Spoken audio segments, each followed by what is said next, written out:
Magandang umaga po sa inyo. We are here now at Robinson Metro East conducting job fair Metro Caravan, kung saan ang mga agencies concerned nandito para magbigay ng trabaho, at isa rito kasama natin ang PNP, PRSS, nagbibigay ng initial screening sa mga o sa aplikante ng PNP.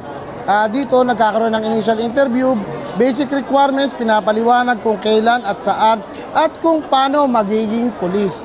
So, hanapin natin sila, ilapit natin ang trabaho sa mga pulis. Kailangan natin yun na dumami tayo. Hindi lang basta dumami, at piliin natin yung magagaling at matitinong pulis.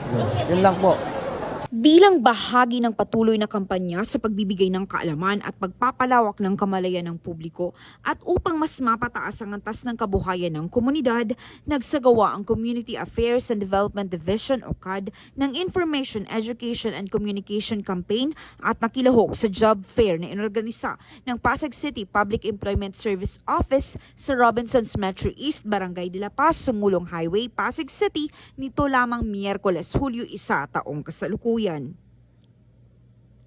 Pinangunahan ng aktibidad ni Police Colonel Luis E. Gisik, Chief CAD, sa ilalim ng superbisyon ni Police Brigadier General Vina H. Guzman, Director PCAG.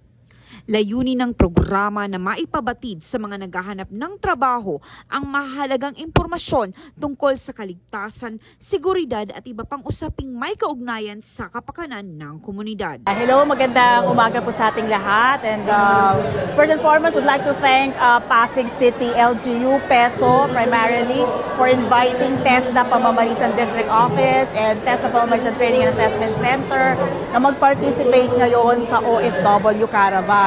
So narito ngayon ang TESDA, dala-dala namin yung mga programs na bagong inilahad ng ahensya. Behind me, as you can see, is the TESDA Skills Passport mobile app. This is downloadable, pwede po sa Google Play para sa mga Android apps, and also into Apple Store. Pwede na rin po siya, no? So what you can do with the app, basically kung ikaw ay NC holder, nakahook na po rito lahat ng national certificates na na-acquire mo sa TESDA. So it becomes your ready passport ng lahat-lahat po ng skills na meron ka over the years. So every time you apply or you face an interviewer and you don't have any credentials, this becomes a digital credential, tawag dito, portfolio na meron ka. So hindi na siya hassle sa iyong pag nag-undergo ka ng interview. This is also a portal for you to see yung mga scholarship grants na available sa TESDA anywhere in the country. We're very thankful for Pasig City LGU, and of course to Mayor Vico Soto, and of course liderato din po ng Pasig City Employment Services Office. Maraming salamat for inviting TESDA Pamamarisan District Office.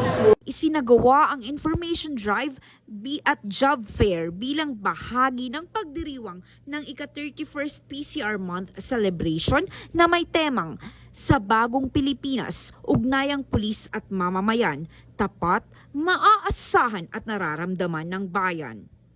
Namahagi ang nasabing dibisyon ng kabuuang 300 information, education and communication materials na tumatalakay sa iba't ibang paksa, kabilang ang mga public advisory, paghahanda sa sakuna, pag-iwas sa karahasan laban sa kababaihan at kanilang mga anak o VAUSI, kampanya kontra iligal na droga, Anti-Terrorism, Safe Spaces Act o Bawal Bastos Law, Cybersecurity at Online Safety, Republic Act No. 10591, kampanyan laban sa iligal na sugal, Police Service Balita at Republic Act No.